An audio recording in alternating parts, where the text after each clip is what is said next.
Mesdames, Messieurs, chers amis, guidée par l'idéologie ultralibérale, l'Union européenne s'est mise en tête de signer des accords de libre-échange avec les États du monde entier. 12 accords ont déjà été signés, la plupart étant déjà appliqués, pour certains depuis plusieurs années. Le problème de ces accords, c'est que les négociateurs européens ont pris la fâcheuse habitude d'y insérer des chapitres qui ouvrent largement le marché européen aux produits agricoles de nos États partenaires. Il n'est pas excessif d'affirmer que l'agriculture y est traitée comme une monnaie d'échange ou, si l'on préfère, comme une variable d'ajustement qu'on sacrifie délibérément pour obtenir en contrepartie des garanties d'exportation des automobiles et des produits industriels et chimiques européens.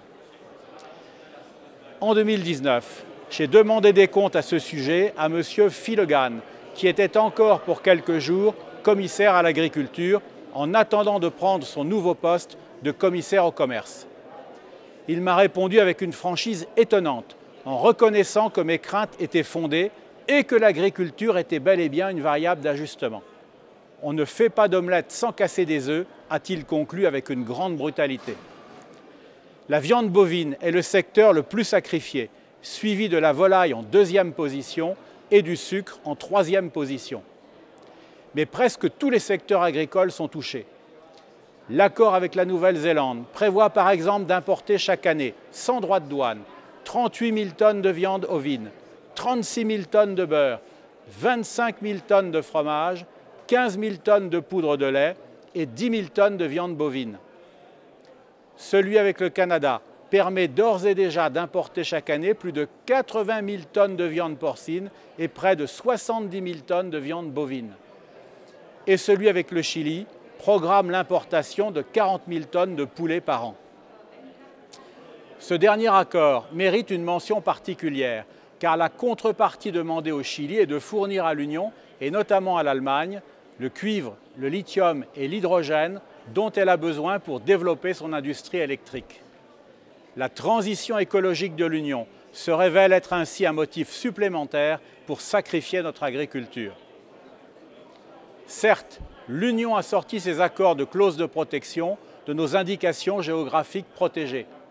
Mais c'est une bien faible consolation, car moins de 10% de ces indications bénéficient de cette protection.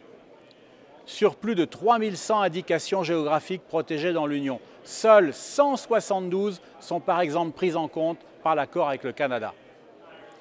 Cette situation est d'autant plus grave que les produits agricoles qui entrent ainsi massivement dans l'Union ne sont pas tenus de respecter les normes européennes en matière environnementale et sanitaire.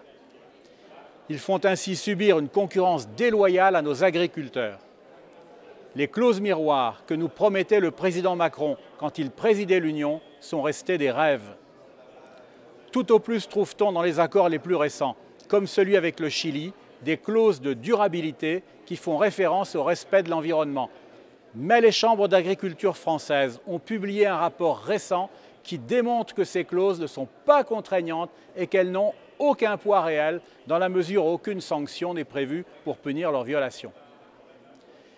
Il faut dénoncer ce sacrifice délibéré de l'agriculture européenne et s'efforcer de renégocier ces accords dès que nous serons en mesure de le faire. Dans l'immédiat, le plus urgent est d'empêcher la conclusion de nouveaux accords de libre-échange qui accentueraient la crise agricole. Je me réjouis que grâce aux pressions des partis nationalistes des États membres de l'Union, le projet d'accord avec l'Australie vienne d'être abandonné, car il aurait porté le coup de grâce à notre élevage bovin. Il faut maintenant résister à l'Allemagne, qui fait pression pour réouvrir les négociations concernant l'accord avec le Mercosur, accord qui serait encore plus catastrophique pour notre agriculture. La victoire est possible, comme en témoigne un passé récent. En 2014, quand les députés du Rassemblement national ont été élus en grand nombre au Parlement européen, la Commission s'apprêtait à signer un accord de libre-échange avec les États-Unis. Ils ont alors tiré la sonnette d'alarme avec leurs alliés de l'époque. Et je suis même allé rencontrer à Washington en 2015 les négociateurs américains pour ramener les preuves des dangers de ce projet d'accord pour notre agriculture. On a pu ainsi alerter l'opinion publique et retarder l'adoption de l'accord. On connaît la suite. Donald Trump a été élu président des États-Unis et a mis fin au projet. Nous devons continuer à nous battre. Nos agriculteurs sont les garants de notre sécurité alimentaire et ils contribuent en outre à préserver nos paysages, nos traditions et nos identités nationales.